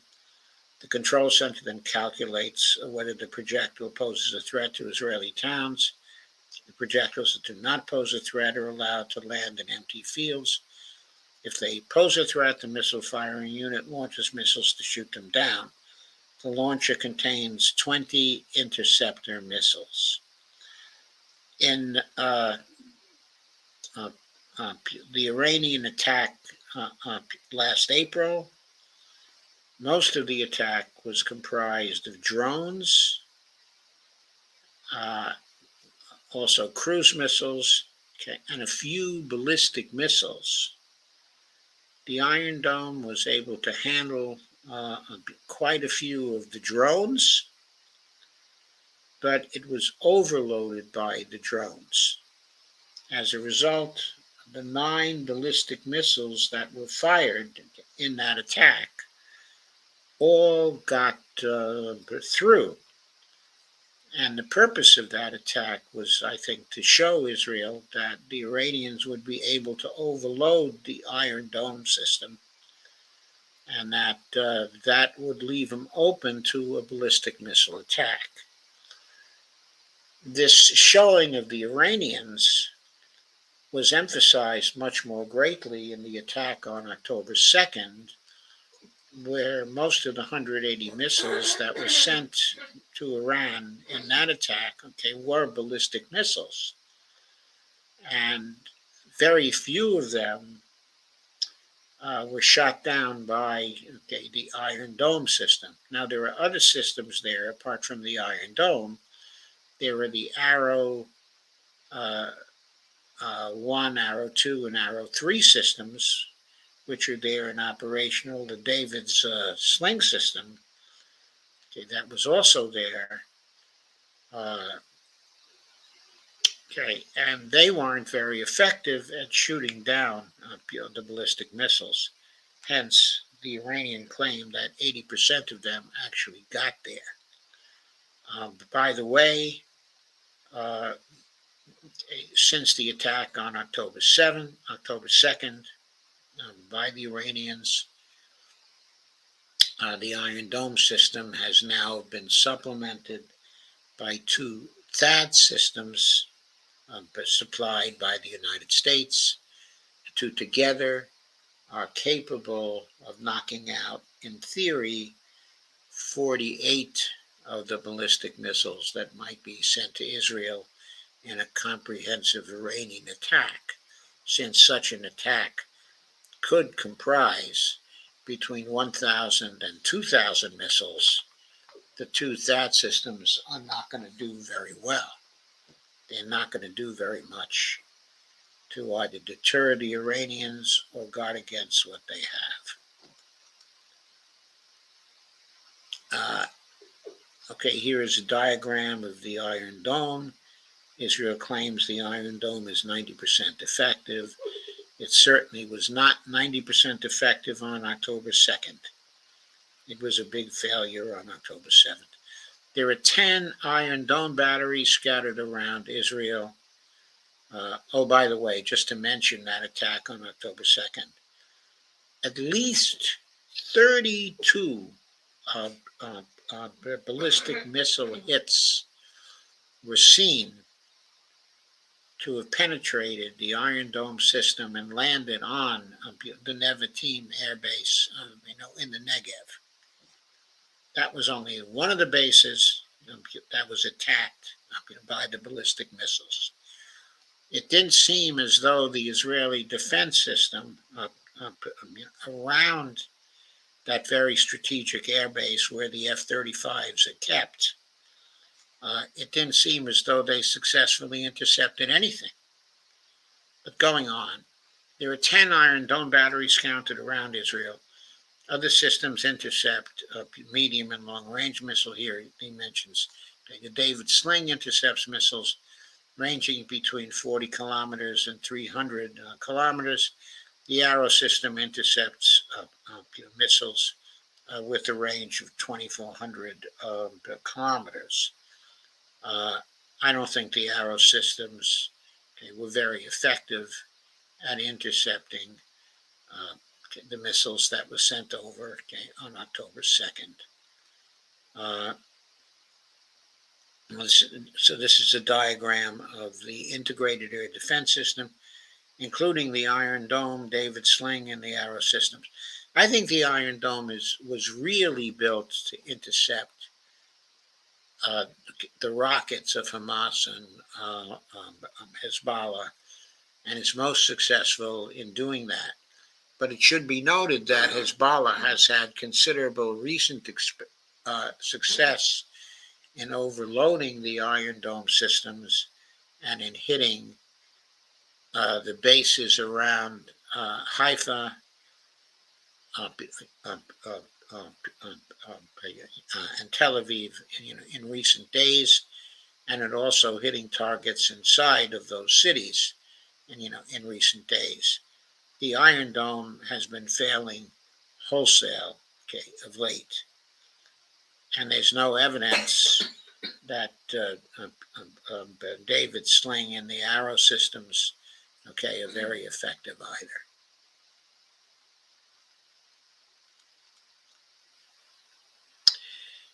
By the way, intercepting, short-range ballistic missiles, the Iranian attack on October 2nd didn't use any short-range ballistic missiles. In other words, those would have had to have been fired from planes. The Iranians didn't send any planes over. All they sent were ballistic missiles, probably the medium-range ballistic missiles. And very few of them, were knocked down, and not by David Sling and not by the Iron Dome. If any of them were knocked down at all, they were knocked down by the Arrow systems. Iran. In February, Iran deployed short-range, low-altitude Azara Kesh, which means thunderbolt in Persian.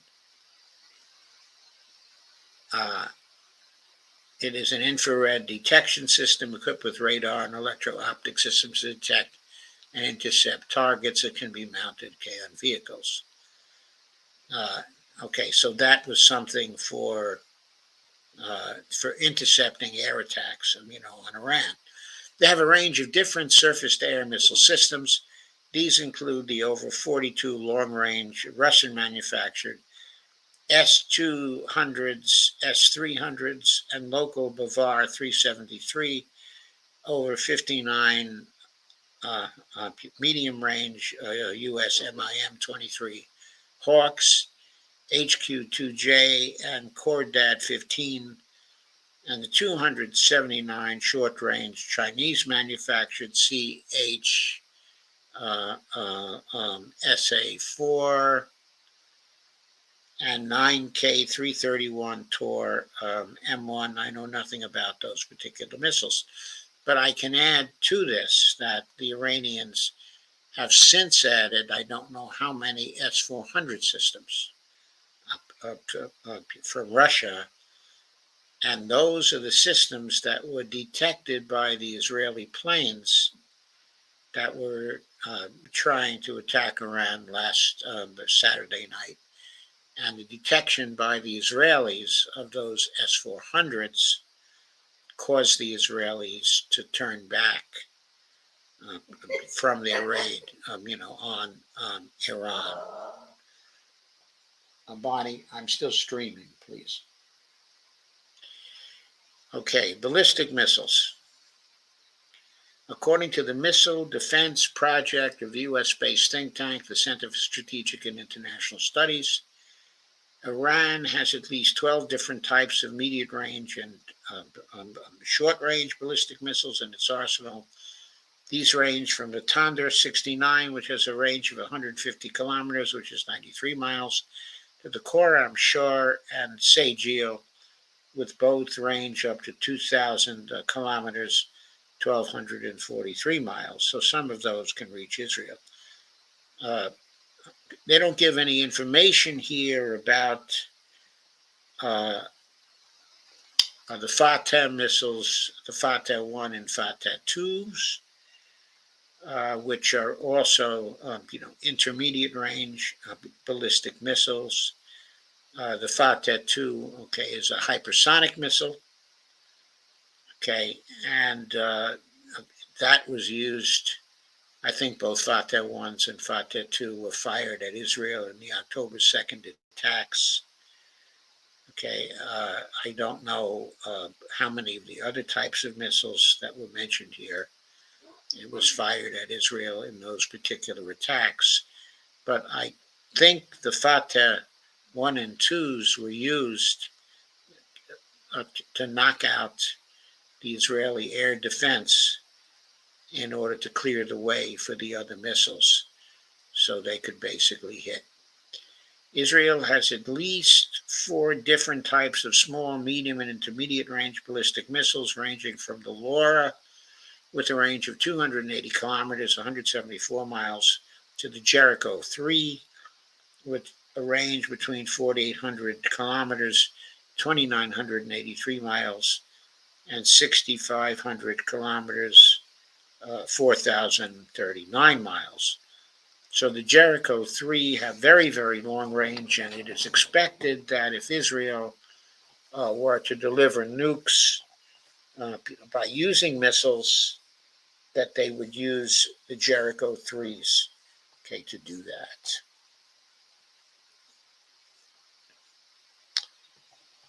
Okay, I think unmentioned here are Jericho 2s. I know Israel has Jericho 2s also. I don't think their range is 2,983 miles, but I think the range of the Jericho 2 is probably up to 2,000 miles. I don't know if they're capable of carrying nuclear warheads. Israel is estimated to have 90 nuclear warheads in its stockpile, according to the U.S.-based Arms Controls Association. Nobody knows how many they have. There are plenty of estimates that range between 200 and 400 warheads. So, okay, I offer that. Nobody believes they have only 90, except for the U.S.-based Arms Control Association. So, Iran is not believed to have nuclear weapons, but it has an advanced nuclear program and operates several nuclear facilities and research centers. Supreme Leader Ali Khamenei banned the production of weapons in a religious edict or fatwa in the early 2000s, saying it is forbidden in Islam. However, in May, Iran did threaten to change its nuclear doctrine, quote, should Iran's existence be threatened. I think Iran's existence is threatened by the Israeli nukes at this point. So I believe that Iran has already changed, its nuclear doctrine. That Scott Ritter believes that they have, as well, and that they may have developed already between 3 and 5 nukes that are capable of, being mounted on their hypersonic missiles and delivered to Israel. Why 3 to 5 nukes? Because all it takes is 3 to 5 nukes to knock Israel completely out of the picture. That's why. So I value Scott's opinion on this very, very highly. He's a former weapons inspector for the UN, of course, and he's kept up with the capabilities of these nations. He's very well aware of what they have and what their capabilities are. And I think he's fairly sure that Iran has put aside some nuclear warheads recently because of the very threatening attitudes, of Israel and their behavior. In other words, they have stooped to genocide in Gaza, and everybody sees that. So everybody wonders what they might not stoop to later. So that's all for that piece. I thought it would be very valuable to review capabilities and to do a commentary on them. I hope you found that to be useful. I see there still are 89 people here. In fact, that's more than I guess I hit 91 at one point, but there's still, 89 people here. I've been at it now for 2.5 hours, so I think that's really pretty good. J.D. Rockefeller, yeah. John D. Rockefeller, yeah. Thanks, Wesley. Yeah, I thought it was probably John D. Rockefeller. After I corrected myself and said it was Nelson Rockefeller. Yeah, no, he was too young for that. So Lana said, "Wow, Iran military. Who knew? Yeah, who knew? Well, they beat Iraq. Saddam was fairly well armed, okay, and had a very good army, and the Iranians fought, a long war with them, and they armed up at that time." Evelina's colorful fact about Iran: the Persians acquired an Aryan streak at some point, during millennia, evident in their genetic makeup today.